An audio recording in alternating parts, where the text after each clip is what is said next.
for joining us this evening. Thanks for having us. We're going to start off, I suppose, in a bit of a consecutive order and find out about, your journey to date in the startup industry and find out what you were doing, I suppose, just before you started what you're doing now. What job were you in? What role was it? Yeah, well, we are originally from Canberra, so as most Canberrans, we were working in the public service, in the same department, in desks right next to each other. And you can imagine a lot of work got done. Oh my gosh, everyone was like, you guys do not belong here at all. And I think, do you know what, that job was such a blessing though, because it was so horrible that we had to get out. We just had to be out of there. So it was like when we discovered Merrymakers and started doing it, we just put all our energy into it. So it was like that job, even though it was so horrible, it was the best thing ever. Yeah. But yeah, it was in social media and events. So how did you go from that to starting something? Did you start it while you were still working, or did you wait until you quit and then started? Yeah, so it all started because Emma figured out that she had a gluten intolerance. So our business started from developing recipes, and it all started from Instagram. So I had a personal Instagram account. Back then it was like Carla 23. And I was just sharing food photos. I was like, oh, look what we made, sugar-free, gluten-free. I feel so good. I'm so happy. I love this. And people started asking questions. And we were like, oh, people are interested in this. And then randoms started following her, and we were like, maybe we should try this social hashtag. Media or in real life? Definitely social media. Definitely social media. And we started using hashtags and things. We didn't know what they were, but we saw other people were doing it. And then your account just kind of was at 1,000 people, and we were like, this is kind of fun. We love doing this. We feel good. Let's keep on doing it. Yeah, and then we were like, oh, other people put stuff on the internet. Maybe we should put our recipes on a page. And we didn't know what a blog was, so we googled what is a blog, and then we googled how to start a blog. And we found Pro Blogger, and we literally read it from cover to cover, and we just followed these tutorials to set up a blog, started blogging, fell in love with blogging and sharing our story. We just got obsessed with it. It was our obsession. We would go to work, then we would go home and just be on the computer learning, blogging, doing everything we could. And then we saw that other people do it full time, and we're like, oh my gosh, people do this, they do it for a living. We want to do that too. So this was February 2013 we started it, and then we went to Pro Blogger August 2013, the event, and we're like, we want to make this happen. So we kind of just set the goal by the end of 2014 that we wanted to quit our full-time jobs and Merrymake full-time with no idea how we were going to make a cent. Wow. We were just we're going to do it, we just don't know how. But we ended up quitting our full-time jobs July 2014, so 6 months early. Awesome, congratulations. Yeah. And where did the name come from? So we realised that this new way of eating and living kind of brought joy to us, and we googled synonyms for the word joy, and Merrymake came up, and we're like, oh, that's a cute word. Merrymaker Sisters. It's a real word, and it means to bring joy to, and we were like, oh, we're sisters. And everyone, Merrymaker Sisters. and everyone at the start was like, why would you call yourselves that? SEO, it should be healthyrecipes.com, whatever. We're like, it doesn't matter. Emma was like, what's CEO? I was like, no, Emma, SEO, search engine, not CEO. Did I call it CEO before? Again, did I? No. Oh, good. I call it SEO now. So when you quit, did you have a revenue model at that time? I would call it a model. We're getting bits and pieces of money from different places. Maybe we can make more money. Yeah. So the first way we started to make money off the blog was through working with sponsors. So because Carla studied PR, it was we have an audience, we know they listen to us, so we'll work with businesses that we love. And then from there we created ebooks and things like that, because we're like, oh, what do we do? People like our recipes, let's package it up. And that was really good, so we made more ebooks. How big did your audience have to be for you to get that first bit of kind of revenue from it? We always say that naivety is such a strength.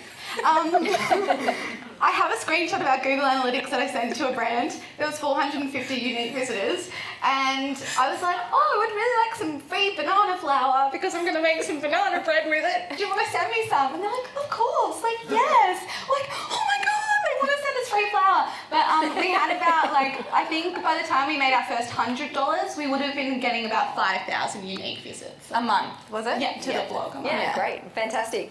So when you first started, you had your blog and you had the recipes, and then you went into ebooks. That was the next progression. What happened after that? hard copy book? Yes. I was like, what did happen? I'm lost. So we did a hard copy book, and that was, God, that was like a project from hell, to be honest, but so successful. Like, people were screaming for the hard copy book because everyone was coming to our site for recipes. So people who cook love hard copy books. So we made it. That went really well. Then we did another hard copy book. Yes. And made an app in between that. And you forgot about the challenges. Oh yeah, and then, oh yes. So then we started... You skipped so many months and years. I know. We'll get back to it, right? Yeah, we started doing these live challenges. So we it was like basic as really. We had not created the product. We were like, we can do this. Let's just like put up a landing page, see if it sells. It was the first landing page I ever made. I think we used Optimized Press, and I was just like doing things, and I was like, okay, let's put it for sale. And we put it for sale with no product, like we hadn't made anything. And what was our goal? We're like, we can get 50, and we ended up getting 300 people in for the first one, and we were like, oh, we better make it. Yeah, it was like we hadn't done anything, and it was like a 30K launch. Like, oh, okay, this is pretty good. We can do this. Yeah. So then we just kept doing more. That's great. That's the startup dream, right? Yeah. Fantastic. So I guess at that point, how far in was that you launched the challenges? That would have been, what year are we in? Last year? 2017. No. 2 years ago. 2016. October 2014 was the first challenge. No. Yeah. 2015. 2015. Yeah, that's what I meant. And then we did another one in January of 2016. And then we did another one. And then should we tell? Oh, Go for I it. don't know. We should tell you about the thing that went really bad. Yes, tell us. Yeah. Okay, so the challenges went amazingly. They were going so well, and we're like, oh, this is awesome. Then we went to an event, and everybody was talking about memberships. You should start a membership. Recurring income is the best thing in the whole entire world. Do a membership, and you'll be fine. Well, we should do a membership. Did a membership, turned our challenge into a yearly membership, and it sucked. It was the worst thing we could have possibly done. We hated creating the content that we said we were going to create every month. So did it sell? It sold, but because we sold it at an annual thing. Right. And then it was like, oh my gosh, we're locked into this thing every month and we don't like doing it. So and like when we don't like doing something, we don't like promoting it. And when we stop promoting it, we don't sell anymore. So it was just kind of this a little like bit of a battle. In the end, like now, it's like, yes, like it was all meant to happen. Like you can see all these dots are connected, and it's amazing. And we're back to doing challenges. So just to unpack that a little bit further, was it mainly the creation of the content that you didn't like, or what it was other also components? educating our audience about what it was and the value, like showing them the value of. Okay, so we're in the health industry, so it's very easy for people to put health very low on their priority list because like you don't see a direct impact. Like, well, I don't see what eating healthy does for my life. Even though you might gain more energy, you might feel better, you might function better, but you can't really see it unless you lose a lot of weight or your skin gets clear. So educating people on why you would want to join a yearly membership and get meal plans and get this. Like, we couldn't sell a benefit. Like, it was... People like short things. They're like, I want to do a 4-week thing. I want to do a 2-week thing. I don't want to do a year thing. I don't want to be on a diet for a year. Like, it's not a diet, guys. It's not a diet. It's a way of life. Like, but no one gets that. So it's like harder to educate. And whereas like selling a 2-week, get back on the wagon, 14 days, we're going to be here for you, supporting you for 14 days, it's going to be awesome, high energy. People are like, hell yeah, I want to do that for 14 days. And like lives still change within those 14 days, and they continue to, live merry even after 14 days. So and then we can bring the energy too. Yeah. And I think like that's part of our brand, like us, like we're part of it, and we need to be at that level to give the best value, and the year we could not do it. Yeah, fair enough. No, that's a long time to be doing that in that space. And you give your recipes away for free now, is that right? Like all your recipes? We always did. Not all of them, but I mean that's content marketing. I mean that's how people find us with our recipes. They Google what the recipe they want and they find us. Yeah, so when we first started blogging, we didn't know what we were doing. Like, we didn't know we were content marketing. So we actually started the blog first, and then we started the business, which is a bit backwards. Like, normally people will start the business and then they'll be like, I should start a blog for the business. But we were the opposite, which worked really well for us because it made us fall in love with blogging and made us really consistent with it, because that's probably the most important thing that has made us succeed, is that we are there every week producing content for free, adding value. Great. So tell me about some of the other products that you've added in, if you want to call it that. Talk about the app. That's our favourite thing at the moment, the app. So we worked with someone who we met at an event, and he kind of like helped us create it, pretty much just putting all our recipes into an app. And it's like selling convenience, I guess. And then within that app, we do in-app purchases as well. And that's such an easy product for us to create. It's like cook a few recipes, call it a fat bomb bundle, ketogenic diet, if anyone knows fat bombs. Everyone's like, why would I want to eat a fat bomb? Eat the fat. And yeah, that's going really well, and it's such doable work for us. And I mean, like, we can just like create that like that, and it's so fun to be able to do that. And I think also because it's like on the blog and the app, it's such an easy thing to promote. So they just sell every day. It's like, you know, like passive income. It's like, it actually feels almost like passive income. I know like that's a thing, but really it doesn't ever feel like passive income. But like this actually does. Yeah. And your app, how much do people pay to download it? It's $4.49, and then in the launch we had it at, was it $1.99? I think. No, $2.99. So we had it at a cheaper price for the launch, so we could like get to number one and like kind of boost that like, woo, number one. And now it's $4.49. And then the in-app purchases are $1.49, and then we're all about repurposing. We put our book on the app, so it's 95 recipes in a bundle for a premium bundle. So like that's going really well too. So Awesome. it's just like covering all bases with our audience. Do they like an app? Do they want a hard copy book? Or maybe you want to join the challenge? Or yeah, you could just get all of it. Yeah. Yeah, fantastic. And how is the app going now after the launch phase? Like, is So that still... it's really good. They just sell, and we're like, okay, what else can we do with this app? Because it's like, it's a basic thing. It's like a template, really. So now Carla's studying to be a yoga teacher. I'm going to do Pilates teaching, and then we're going to turn that into like a fitness app. And then we might do another app. So then get like a suite of 5 apps, start making, you know, a couple $1,000s from each app every month. Like that's a good little income stream there. And then it's all kind of like, you have this, then you can have the challenge, and they all market each other as well. So people will sign up to the challenge, then we'll be like, for the best, you know, the best experience, get our workout app as well and do the workouts as you go. So it's like complement. Yeah, interconnecting everything. Yeah. Fantastic. So when you've obviously got a lot of products and you've tried a few different things as well, what's been the kind of process to decide to try something? Have you generally just tried it, you know, given it a shot, or have you gone through any process in evaluating it? We can't. we talk about it a lot. Yeah, and we go by like feelings, really. Like for us, I think. Yeah. Would you say that? Like, yeah, and I guess we look at, we're also big on like, okay, let's ask our audience what they want. Yeah. So like if, like we might just like put it on Facebook, like, hey guys, like for example, I put on Facebook just for a new opt-in that we were doing. I was like, what do you need help with most? Dinner recipes, breakfast recipes, or morning tea? I had created an opt-in that was for morning tea because I was like, everybody needs morning tea recipes. Nobody clicked morning tea. They all wanted dinner. And I was like, far out, like I know nothing about my audience. I create a dinner book. So now we're doing a dinner opt-in. So I think it's like as simple as that, like reaching out and asking these people. And we're really accessible. Like we don't hide behind our screen. Like people message us, people like email us, and we're the ones writing back to them. And I think that's why like connecting with our audience has been really important for us, and making sure that they know that, you know, we're just like two humans. Yeah, and I think another thing that helps us decide is, do we actually like doing the work? And then like if there's aspects of it that we can just outsource, yes, we can still go ahead with it. But if we don't like it, we can't do the work. Like I just can't do work I don't like doing. That's great. That's a great point to get to after, I suppose, you know, being in those jobs that you weren't enjoying initially. Yeah, we always think like, why would we do something that like we're controlling? Like why are we creating work we hate? Like that doesn't make sense. No. Good, perfect. So we talked about content a little bit. Do you do all the recipes yourself in terms of creating those, and how did you get that skill set kind of in there? Yeah, we have no idea. We just kind of always loved cooking as kids. Like we would like, mind you, we weren't cooking. We were getting like packet mixes. Like we'd go like in the holidays. It was always like cupcakes and pancakes and whatever.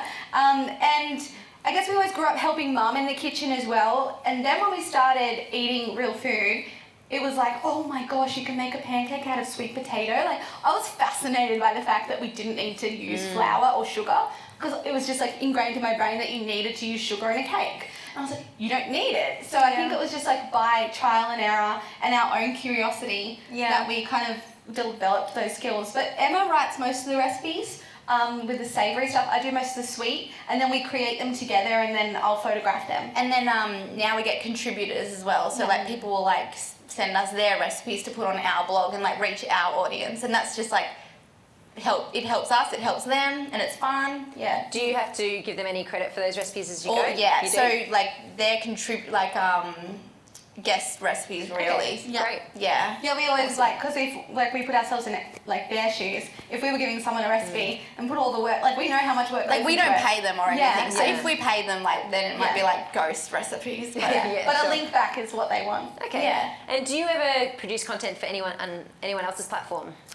Yeah, so like with the brands that we work with, a lot of the time the campaigns or the packages we put together for them, we'll say, hey, we're going to create these recipes and you can have access to all the photos and all the recipes for your own site. A lot of the time they just don't use them, and it blows my mind because they're amazing recipes. I'm like, put them on your blog, guys, like come on. Yeah. But they just don't. I don't think they realise that, or they just don't have time, they forget. But yeah, we do that. And then we have people reach out, like just the other day we had a childcare app reach out and they're like, can you develop recipes for us every 6 months? But we won't be photographing them, we'll just like be coming up with the recipes and then they'll be photographing them. Great. Awesome. I'm just trying to think of that question I had. Let's see, who are the biggest influences in your journey?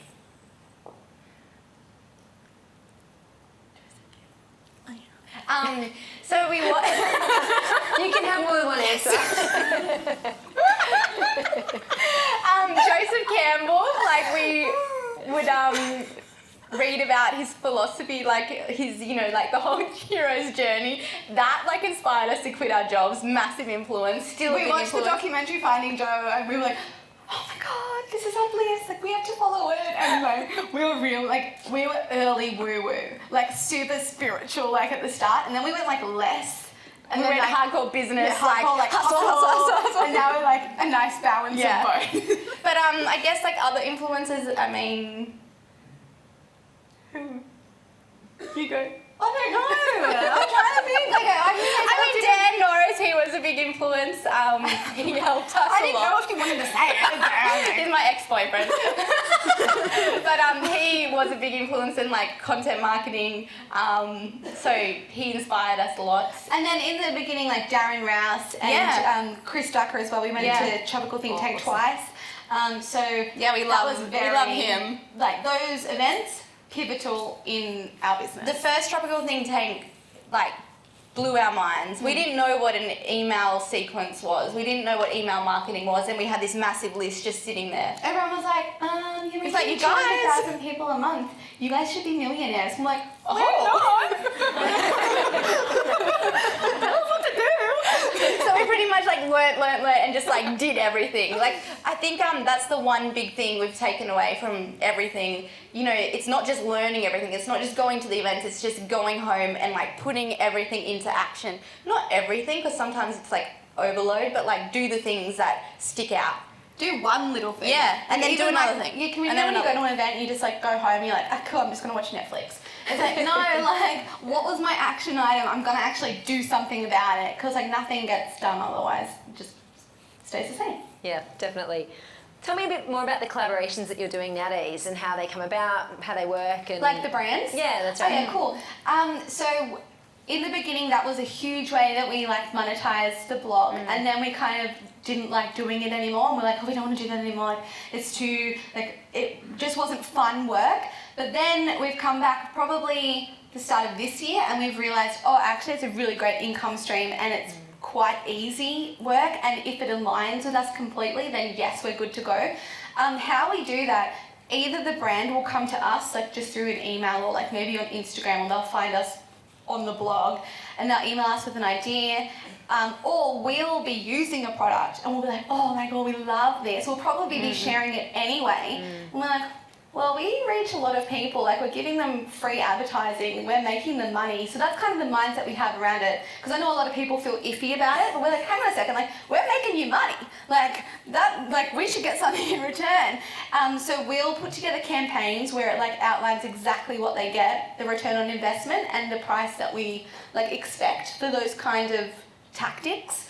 And then they either say yes, or we negotiate, or like whatever. Fantastic. It sounds like it's a core part of your business. It's probably like we think it's like quarters. Like we've got like brand work, we've got the app, we've got the book, and we've got the challenges, and it's like a really nice way to put our focus. Because if we don't focus, then there's a lot of stuff on. Yeah. Yeah, perfect. So social media, obviously you guys have a huge social media following, and that happened fairly organically, it sounds, initially. Has that continued to be the case since then? Yep. Yeah, at the start, I mean, Instagram, you know, when did we start Instagram? Like 2013? No, So it's the end of 2012. End of 2012, and like Instagram back then is so different to what it is now. Like if we were doing the same thing now, we'd probably have like 100 followers instead of like 10,000.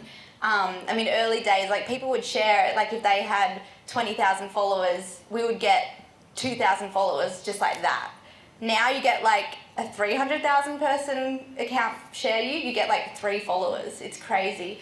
But it was super organic. We never paid for any likes or anything, nothing. What we would do is we figured out like when we'd go on a hashtag, and if we sit there and we'd like, we get like a zillion followers. I'm like, oh my god, like this is so weird. And it's because it was so new. Like people were they were screaming for people to follow. They're like, who am I gonna follow? I don't know. Oh, this person liked my page. Oh, maybe I'll follow that one. Yeah, cool. Now it's like your notifications look like crazy. You never even really look at who's looking at your stuff. So like it's really hard. It's really different. But now it's all about just being consistent, like being on there, because I think sometimes you forget that you actually have to be on there to get new followers. Or not even to get new followers, but to serve the people who are already following you. They're like, you need to re-educate them. Like, what are we doing at the moment that they might want or need to know about? So that's why we kind of set the rule that we share like 3 to 4 times a day, all different content, with the goal to either educate, inspire, raise awareness, or entertain. Like, they're the 4 things we kind of look at. Great. Yeah, and then Facebook for us, that's where like the engagement is. Facebook, just like people just answer our questions, and we've just started, a bit late to the game, a Facebook group, like a free group, and like that's just where all our, I guess, hardcore Merrymakers are. They hang out there. And the only advertising we've ever done on Facebook, we did a little stint with our opt-in where we tried to match it up to our like had a tripwire product, a $7 product. If they didn't buy that, then we'd retarget them with an ad, and if they didn't buy that, then we'd retarget them with this. It was doing really well, and then we're like, we don't want this anymore, so we just turned it off. But we use retargeting ads a lot with our launches, and they go really well for us, and we'll see a spike in likes when we do a retarget sort of campaign. Awesome. Are you getting fresh people each time when you do new challenges and new products? Yeah. This time, like a lot. We just finished one last week, and because we'd had a rest with the club, like this was the fresh one, it was really fresh people, and it was so good to have that new energy. Because they were like all like, oh my god, this is the first time I've ever been in And then there's people who have done it every time. They're like, 4th time here, 4th time. I'm like, whoa, wow. I love it. I was like, I didn't even know we did 4. What the? You sure that was us? You really love a challenge. Yeah. How do you handle negative feedback? And assumably through social, how do you manage that, and what kinds of negative feedback have you received? I remember the first time we got like a hate email, and it was like, you guys are so fat, you should not be talking about food, like get off our social media. And we're like, oh my gosh. And that was like that was like the first year, like that was kind of like, oh, like ouch, mum. But after that it was like, no, we're not going to let that impact us. Like, there's people out there who just want to be negative for the fun of it. So we kind of like just ignore it, like negative stuff. Either ignore it, or if it's an email, like a direct email, because I like to respond to all the emails. She gets a bit cranky I sometimes. used to get really cranky. I'd be like, it would ruin my day. Like, and then I realized this one email, this person who's probably hurting, is ruining my day. Like, I'm allowing that. So now I just write back like such nice emails with heaps of emojis and exclamation marks, and like say like, have the most merry day ever, and like then they write back, and normally they're super nice back, and I think maybe they're just missing kindness in their life or something. And they get this email and they're like, oh, they're. Well, I think it's like anyone who's in a bad mood. It's not about you. It's about them, and like who knows what they're going through. Yeah. And we also have had like definitely like Facebook comments which are like trolls. Yeah. And we just delete some comments. Yeah, we delete them because we're like, this is our feed. Like, we're going to curate it the way we want. We want good vibes only. Good on you. Tell us about your podcast next. Oh, now, this is something you've been doing a while, and I know you've optimised it and changed things around recently. So maybe take us back to kind of when you started and what the plan was then, and then how it's evolved. When did we start? January. Oh, God. Last January, yeah, it was called #MerryBiz. We were super inspired by all the business podcasts, and we were like, we want to interview business people. Like, we want to be like them. I think we also just wanted to learn. So it's like, we can like chat with these people for like half an hour and be like, whoa. We had like masterminds with these amazing people, and they would just be giving us their best stuff, and we'd be like, like let's do this. Thanks, Chris. Thanks, Darren. Like, cool. It was so fun, and we did that for a year. We did 85 episodes, and then it was like we started cancelling interviews. I was like, I don't want to do it. Can you cancel that person? I don't want to do it, and it kept on happening. And we're like, ooh, like this, we need to like stop this, or get re-inspired. Yeah, we're like, we started to question like, okay, well, why are we doing that? Like, I was like, it's Skype. I just don't like Skype. Such a big fat excuse. But then we realised, so from MerryBiz, we created a product called MerryBiz Hustle, which was really amazing. We did a 4-week kind of challenge. We used the same model of our old challenge, but in the business side of things. So it was like this 4-week mastermind where the idea was like to get as much as done as possible in those 4 weeks. It was so fun, and people got amazing results. But afterwards, like when we reflected, we're like, that doesn't really align with everything else, Mary. Like, why are we doing that? So that's when we were like, okay, we just need to focus. Like, we're not focused here. So we decided to change MerryBiz because we didn't have a direct product. Why were we making all this content that wasn't selling anything or even like getting new people into our list? Let's change it to focus on health and mindset. And the episodes that were on MerryBiz, like, that were most popular were already about mindset. And we're like, okay, we'll listen to those stats. So then we changed it to #GetMerry, and now it's all about like positive living, mindset, inspirational stories, just like people who are epic and they just do epic stuff. And then also stuff like binge eating and exercise and like health stuff as well. And I mean, like me and Carla did a binge eating, was that the one binge eating episode? And it got like 3,000 listens like that, and we're like, oh, people really like this topic. Actually, everyone, like, there's just a lot of people who have issues with their eating, and like that's our story, like that's how we started. So it's just really cool to just be able to connect with people and share like these personal stories that actually help people and make people feel less alone, and that's what the podcast is all about. Just connecting with people. And now we actually only do interviews in our apartment on our couch. It's like, I don't want to talk on Skype. Skype was like annoying me, so I was like, I only want to interview people in real life, because like that's where the magic is. Like when you're online all the time, it's just like, man, I just want to like talk to real people. And there's like a delay, and there's all these things. Like, it was just this friction that was like, we were missing that connection, that magic. And now, like, the interviews in real life, like, they're amazing. They bounce back like this, and it's just like, it's so fun. Yeah, awesome. No, that's really good. Yeah. Who's heard the podcast here? Has anyone heard their podcast? A few people? Awesome. Who has a podcast? Oh, not enough people. Interesting. Podcasting is so fun. Oh, I mean, if you like talking, like not if you don't like talking. You probably won't like a podcast if you don't want to talk. Some people shouldn't do podcasts, but yeah. But it's interesting that a lot of people say as well that the knowledge they get from interviewing people and speaking to other people on podcasts outweighs the effort of doing a podcast. Sometimes I feel selfish, like, because I'm like, this is just for me. Like, I just want to talk and it's like, I think when you're doing your own thing, especially like when it's based online, you miss people. Like, you miss being in an office. Even though it was an office I hated working in, I miss being around people. So like, that's why podcasting is really good. Fantastic. Awesome. So tell us about who else do you work with? Do you have any support staff or team? What does that look like? Just VAs. We have a little team. Yeah, so Anne and Burl, we call her Mary Ann. She's amazing. So they're just based in the Philippines, and they're epic. They just like do the work that we don't want to do. You know, like the stuff that's like the same thing over and over. And we love working with them. So Like we couldn't do what we do without them. Like Anne does our emails. She does canned responses to emails that are like, "Where's my ebook?"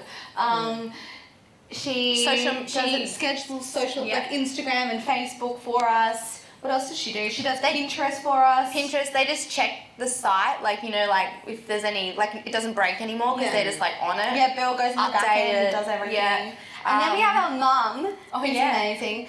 She lives down in Canberra and she does all our fulfillment, like for all of our hard copy products. So not only do we have the book, but we have like a suite of like Get Merry products, like tote bags and crystals and quote cards and stickers. This watch. That's a cool watch. Her watch says now on the timepiece. It doesn't tell the time. No one is allowed to leave. We don't know what time it is. But yeah, so she does all of that, which is so amazing, and like just involving our family. Like family is a big value for us, so involving them in the business is really important. Fantastic. I did see some pictures of you guys packing books down there. When they came out, that looked like a massive effort. Yeah, thousands, the first order. And we signed them too. I was like, whose idea was this? And confettied them. That's very impressive. That's not very many. Well, it's many. It's many kitchen tables full. So with your VAs, how did you find them? How do you manage them? Any tips for that? We found Anne via Dan. His VA was her boyfriend. It was like, that's not weird. His VA was her boyfriend. Is that right? Yeah, virtual staff finder. Chris does his virtual staff finder. That's what we always say to people if you are looking for one, because lots of people we know have gone through that and found really great VAs. Ours was just a fluke. We were lucky. And they're full time? Yeah. So she had never done VA work. We'd never worked with a VA. So we were like, ooh. But all you need to really do is just like write everything down and have the process like everything outlined. And we would also say, like, don't go on video calls with Filipino VAs because they don't like video calls. That's, like, the one tip I always tell everyone. They're really shy. Well, our VAs don't. Like, just super shy. Right. They prefer to just work on Slack and, like, talk to you. That's how we... So communication is all done via Slack. We'll talk to Anne every single day. We use Trello boards to manage her tasks weekly. So it's the same Trello board that she goes through every single week. And all the tasks are read. She'll make them all read on a Monday, and then she knows what she needs to do on a Monday, a Tuesday, a Wednesday, whatever. We can go in and see, okay, yep, all of her tasks are green for Monday. That means she's done it, and she'll keep us posted in Slack anyway. And then all the processes, as Em said, they're literally like, step 1, title the email this. Step 2, copy and paste this in. Like it's like drilled down to the level. It's like really tedious to create those processes, but you do it once and then it's like done. Like they can just do it like that. It's amazing. And then we use Jing to video and talk it through as well. So she has the written and then she has the video she can watch, and then she can just like use whichever one she chooses. And have you had to change VAs over this process or over this time, or have you had the same ones the whole time? The same. Oh, We're so lucky. We're really lucky. I just want to keep it forever. I know. She's so cute. We gave her first bonus. When we gave her first bonus, she went and got like Merrymaker t-shirts made like Team Merrymaker. I was like, oh my god. Well, like Anne was supposed to use that to go for dinner. Like we would like go out for a lovely dinner, you and Bill, and then she sends us photo. Her and Bill, Merrymaker t-shirts. We're like, they're the best. It's so cute. Awesome. I love them. Nice. So what are you most proud of when you look back over your journey? What do you think? I mean, there's so many different things, to be honest. Like, even just like our, like, speaking on stage to 1,000 people at a health event, like that was really, that was that was an epic moment. The books just set, like everything that worked. I'm always proud of that. Don't you think? I get really proud when like we get an email, like it's like the little moments. It's like someone sends an essay, how we've changed their life, how one recipe started their journey, the salted caramel slice, like how they stumbled upon that and then this all happened, and it's like, wow, like I love being part of people's stories. Like, we always talk about how, like, when you see everybody, you're like, oh my God, these people have different worlds inside of them. Like, they're all going through something different. I've got a different world inside of me. And I love being part of their world. Like, that we're in their story. Yeah, and I think with the challenges as well, I mean, you send the feedback survey thingy after that, and like, that's like, you cry from the comments. Like, it brings tears to my eyes how much change these people have experienced from stuff we've done. And it's like, gosh, it doesn't even feel like we're doing that much, but like it's like actually making an impact. And like, that's amazing. That's what I'm most proud of. And that's why we do it, I think. Yeah. Like, it's like there's a purpose. Yeah, perfect. Yeah, not just for us, for other people. Yeah. Is there anything looking back that you do differently? Do you know what? It's always to do with working with people and working with, like, we've been cut a few times. But just a few without times. those moments, we wouldn't have learnt about it. Yeah. Like, I don't, like, we couldn't change it, because, like, everything that went wrong, it all made sense in the end. Like, Yeah. the club made sense because the recipes we created from the club created the hard copy book. The people that burnt us made sense because then we could pick up feelings that we had similar in other situations that raised And we don't, like, bells. say yes straight away all the time. Now it's like, we'll talk about it, think about it. We question things. Question everything, whereas before it was like, yes, yes, yes. They said this, it must be right. It's like, actually, they said that, like, what do I think? Yeah. And I think that's just, you know, like, going into business or starting something new. Like, sometimes you just take everything gospel. It's like, actually, like, what's right by me? What's you real get to for that me? point, don't Yeah. you, where you've got to go, I can't do everything as well. Yeah. So, Yeah. Yeah. Great. How do you find working together? I mean, obviously you've done it for a while. We work together. So Emma's first job was at a sandwich bar, and then Emma got me a job when I was 13 at the sandwich bar, and then you worked at the convention centre, then you got me a job at the convention centre, then I moved to the government, and then I got Emma a job at the government. So every single job we worked together. And we always knew we wanted to do something. Like, we built, like, we made little friendship bracelets, like, and jewellery, like businesses and things like that. When we were little. Young. Yeah. And we love it. It's the biggest blessing. I mean, I couldn't have done it without you, because we have, like, such different strengths and weaknesses. And I wouldn't want to do, like, we I had know. this conversation yesterday. We were like, oh, how interesting, we're doing separate things. Like, I'm learning yoga, you're learning Pilates. And we're like, yeah, it's separate, but, like, we're still going to bring it together. And I just wouldn't want it any other way. Yes, we have fights. Like, we forget that we're colleagues sometimes, or, like, business partners or whatever. And we become sisters in the business, and we're really mean to each other. Sometimes there's tears. Yeah. And it's just nasty. It's like, oh. And then we have to remember, you would, like, we would never treat a colleague like that. Yeah. Like, we need to make sure we're bringing that into the business. And that's the only struggle I think we have. Yeah, I think we've learnt a lot along the way and how to work together. Like, there was one stage where it was kind of like, I've had enough. Like, it was like, we'd never stop. Like recently? Yeah, it was like, what the hell are we That was doing? like 3 months ago. Yeah, I know. And it's like, Scary. yeah, it was scary. Yeah. But then it was like, we kind of talked and realised where we need to go, like the next steps. And I think it's just like being aware of your relationships. I mean, like, relationships need energy. Like, to make them grow, to make them work in a positive way, you need to put energy there. And that's where it's like, okay, every month we do like a fun sister thing. Like, once a month we'll go, like, to spend a day at the day spa. And it's like celebrating work, but also just like having a hangout Trying day. not to brainstorm. Yeah. Oh, good luck.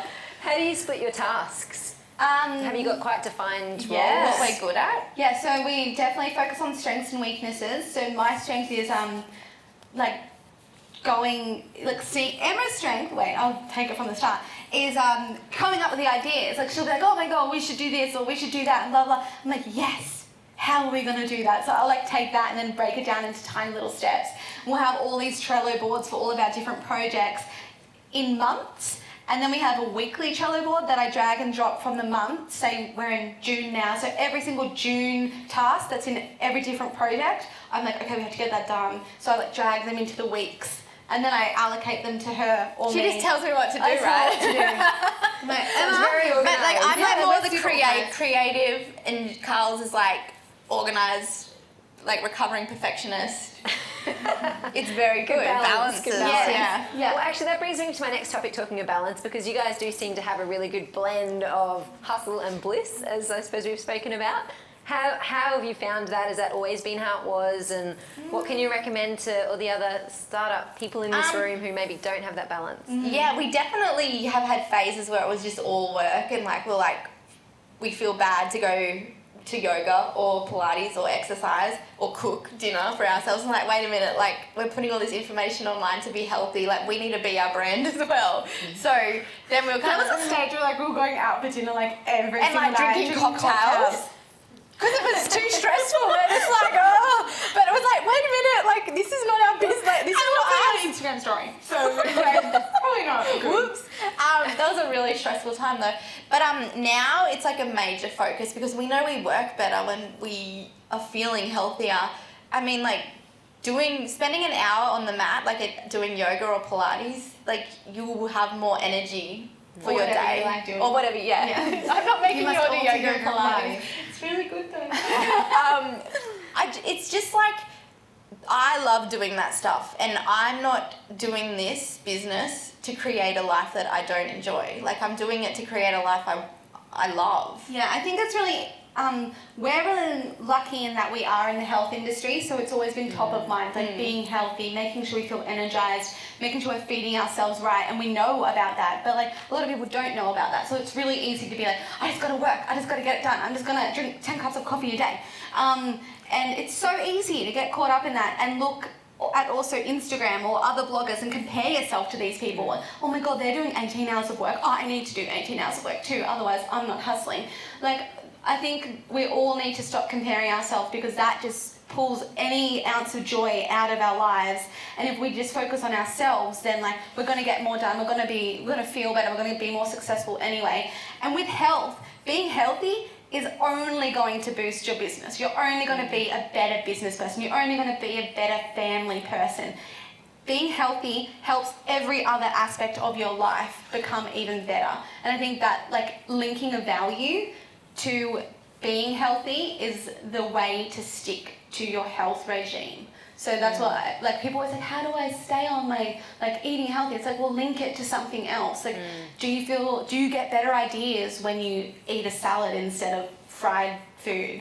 So I think that's a hot tip. Yeah. Staying balanced. Yeah, it's good advice, good advice. I'm sure there's a few people here in this room like me that can take that on board. Yeah, and I think just don't feel guilty about doing that stuff. Yeah. I think we all get guilty about taking time away from the business, but it's no, health matters. We think it's selfish. We think it's selfish to go to the gym, or we think it's selfish to go for a walk outside and get some fresh air. But actually, the difference that can make to you as a human not only makes a difference to you, but every single other human in your office, in your family. It is a ripple effect. If you are doing this for you, then you'll inspire other people to do it. But your energy is raised, and then they'll just be oh my God, you're being so nice to me today. So it's just a nicer environment. It makes you kinder. And then also not being it needs to be every day an hour. Do what you can with what you have. If you have 15 minutes a day, go for a 15-minute walk. Just little things here and there where you can. And then if we're not even thinking about health-wise, with balancing bliss and hustle, it's figuring out what brings you joy and actions. So I love yoga, so now I'm training yoga, and eventually it's going to be able to filter into my business, but I make sure that I do yoga 3 times a day because it makes me happy. So 3 times a day? 3 times a week, but not a day. I do no work, I just do yoga. And Emma, you love painting, so you might do painting every 2 weeks or so, and it's finding moments where you can add bliss, or add those things that you absolutely love to do, because it makes life better, and it makes those days better, and then those days become the months, and the months become the years, and the years become the life. So I think it's the little things matter. Good advice, definitely. What would you say to someone thinking about making a move and starting their own business? Start. Do it. Just start. You'll make mistakes. It'll be hard sometimes, but it'll be good, and it'll be magical, and it'll be amazing. But if you want to do it, I think you owe it to yourself and the world to have a go. If you don't want to do it, doesn't matter. Like, I think like there's a lot of pressure right now as well for people to be like, I should be doing that, everyone else is doing it. It's like, well, no, it's not for everyone. But if there is this little thing inside you, like saying, I want to do this, I want to do this, like listen. And the best time is right now. Great quote. We've got a few audience questions, so I'm going to go through those as well. Cool. Who helped you to develop the app and write the book? Oh yeah. Jared Robinson from the App Match is our go-to. We send everyone to Jared. He must be overwhelmed with business because I've heard you promoting seriously, him on your podcast. he's like, he's always messaging. He's like, someone else came to me from you. We're like, aren't you glad you helped us? He didn't even have a business before he just wanted to help us for fun. He's so nice. Yeah. So he just helped us, and then he realised, oh, I could make this a thing. Started a new business. And they have an audience. And now he's smart. Awesome. And the book, we wrote all the recipes and did all that, but our photographer Joe from the Luminous Kitchen did our photography for the book. And we worked with Derek and Marlene from 2C's agency to do the printing in Hong Kong. So they talked... So you self-published? Yeah. So they talked to the Hong Kong printers, and we didn't have to do any of the hard language barrier stuff. Yeah, and that was just like a friend thing. Like, you know, these connections you make and then they help you. Yeah. We've been so lucky. Like, many people have just like helped us. But I think it's like events. Like that's been the thing. Like going to events, meeting people. You never know like when that person like might just like filter into your life. Definitely. Events my thing, I get that. Yeah. Awesome. So with your book then, I think I might have heard you say at one point that you're never ever going to do a book again. Is that still the vibe? Emma said, yeah, like last week you're like, when would you our next book? I was like, Whoops, I forgot. Do you know, the first book there were so many mistakes and it was so hard and it was horrible, but it was an amazing product. And we thought we'd learn all our lessons. So we're like, the next book is going to be a piece of cake. Oh my gosh, we made so many mistakes, just different mistakes. But now I feel like if we did a third book, with the two lots of mistakes that we went through, we probably covered them all. We might do pretty good. Maybe. What kind of mistakes do you The second one, so it's the stupidest thing ever. So instead of asking the printers how long it would take to, print and come on a boat from Hong Kong to Australia, we didn't ask and we just said that would be ready in 2 months to the people who had pre-bought it. So we told everyone who'd bought it would be available in October. It wasn't available until January. And we just didn't even what were we thinking? It was just like a lot of in that initial launch, 600 people have bought it. So you can imagine all the emails and all that management of people. Yeah. And we just felt terrible. And then also with the design, we got the wrong specs. So when it went to print, they had printed the inside a certain size and then the cover was the wrong size. And then for a week, no one could get the specs right. And it just went back and forth and back and forth. And we finally got the right cover size and it finally got printed. Our first book though, the biggest thing was Australia Post, and it was supposed to be under 500 grams. So we were like, cool, it's going to be $3. We'll give free shipping. The book came in at 550 grams, so we had to pay $12 per book for shipping. So we lost $10,000, and it was really sad. Ouch. But yeah. Now we charge for postage. Very cool. We may have asked this one, but it's an audience question. We'll see what you say. What's been the biggest setback or struggle over the last 4 years while building your business? Cash flow, and being really stressed about money, because stress doesn't help anything, and being worried about that. We grew up in scarcity mindset, in that there was never enough money, that we need more, blah blah blah. So we kind of took that into the business that we created, and it was hard.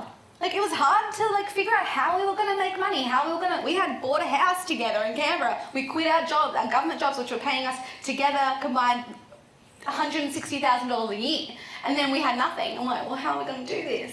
So I think that has been our biggest mindset switch. And just getting used to like going from salary to not salary. Fluctuations. Yeah. So it's like, it's just getting used to it, because in the end, like we were getting these huge amounts of money, then it was like nothing for a little while. So it was just like getting used to that. Because what we would do is we'd do these launches. Oh my God, Yeah. we're rich! And we're like, let's spend it all! Spend it back on the business, buy all these things because we want to do this. And then we're like, oh my God. It's just like learning, like it's common sense really, like you guys all know. We didn't do business school or anything, so we're like, we have no idea. So is revenue more stable now across the months, Yeah. or have you just managed that Because better? we have, like now we're like, okay, like the income streams, like make sure you're balancing everything. And we set goals. Like Yeah. we set like, okay, we need to get 4 advertisers a month. We Yeah. need, like let's aim for 23 apps a day. Like It was just blah, blah. poor, no organisation, Yeah. no goals. So it's like, Yeah. you don't have As a it's goal. matured, you've been able Yeah, to we've been flatten able that out like more. yeah, we call it like this is the amount we want to make. Okay, let's quarter it up. Where can we make that and things like that. Yeah. So great, And like, really helped us with yeah, yeah. Working with other people who know business really helped us. Yes. Yeah, definitely. You said you value events a lot. Have you ever run events for your followers? No, but we have wanted to, and it will be something we do. I think I can see like the yoga and Pilates coming into it, and the panel, like And food. health, food, like Opportunity. yeah. Yeah, and events like just the best thing ever. Like connecting to people in real life. There is nothing that beats that magic. Definitely. I agree. Here's an interesting question. If I was interviewing you again as 40-year-olds, what would you like to think you'd be reflecting upon, and where do you think you'd be? Wow. On the spot question for you. So we'd be reflecting on our Merrymaker empire. It's blown up. Like, Merry is a brand that is known across the world. People get Merry because they want to be healthier and they want to be happier, and that's a known term. Like bulletproof is for a lot of people. So people get Merry now. And we always dream about like having houses on beaches, so we'd also have a house each on a beach. That's just a material thing, but you know what, we'd just be reflecting and thinking about all the amazing opportunities that have come from just deciding to Google what is a blog and going on this journey together, which is amazing. And eventually probably find amazing husbands each and have babies and things like that. And they have to be Not at best all. friends. Yeah. No. They will become best friends. Yes, they have to, wouldn't they? And I think like we'd love to have a team as well. Like I love working with people, so I think it would be awesome to be able to like, And a space. yes, Like an office space. yeah, Yeah. Yep. So you work primarily from home at the moment? yeah, at home, Cafes. yeah. We catch wanna up, come here. catch up with like people who have their businesses, because you know the craziness of working at home. Yeah. But yeah, that's the goal. Soon. Awesome. So what's next for you? I mean, you've spoken about your app. Yeah. Any other things on the plans? So the next like the little while, it's the app, like Yeah. the MerryFit app, and next challenge. Like we're already working on that, and like just double down, triple down, like just that exact format, but just like grow it, because it's. I mean, to be honest, like it's actually quite easy work, like, and it works. Like it helps people and it's easy for us. So it's like, ooh. Like, if it's easy for us and it works for them, like, if we just focus more on it, promote it better, let it grow, I think that's the winning ticket. Can you share any of your core KPIs with the group here today? So we focus on... Trying to think that I'm like visualizing my Trello board. I know. Right now we're focusing hardcore on growing our community. So, like, so right now we're getting... How many to the blog a month? 90,000 uniques. So we want to like kind of add 50 and then double that in the next year. That's the kind of goal. And then like... I don't understand that. So like we want to double that amount every month. Yeah. And then we want to grow to the US as well. So right so now... within that, like we have broken it down, like we want to create one new opt-in a month. We want to then also create 1 year bundle. Is that like what a KPI is? Like a goal? Yeah, because key performance index. I remember it from the government. I was like, this is taking me way back. I was like, oh. But yeah. And then what are our other money-wise? Advertisers as well, 4 advertisers a month with the goal to work on $2,500 per advertiser. That's the goal per advertiser. And then obviously grow our income. And I don't know exactly what we want to grow our income to. Right now probably the next goal is like to get to the $200,000 mark and then $300,000 mark. Yeah. That's kind of the next goal. Are your advertisers one-off advertisers, or are you trying to, bring them on for a 6-month, 12-month type of period? What we do is we offer like an introductory package to like get them in, and then like normally we'll then go back to them and say, do you want to work with us again? But this is like the advertisers, it's hard to educate them. Like it is like so hard to tell them, you know what, you can reach 250,000 people. I can actually give you insights to how many people are clicking, how many people are viewing. And they're like, don't get it. They're like, I don't want to pay $2,000. I'm going to pay $5,000 for a magazine ad. And it's like, but you don't even know how many people are staying on that one magazine ad page for how many seconds. I can tell you that. Like, and I just don't think it's common. Like the knowledge isn't like common yet, and I think it will grow. But it's also something that we don't really love, so we're not like too attached to it. Yeah.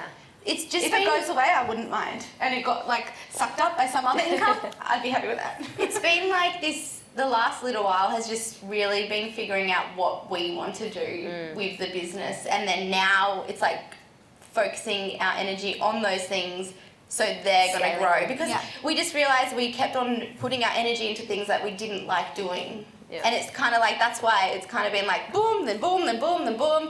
And now it's like, okay, we're focused. We know what we want to do. So now it's like, okay, we're ready.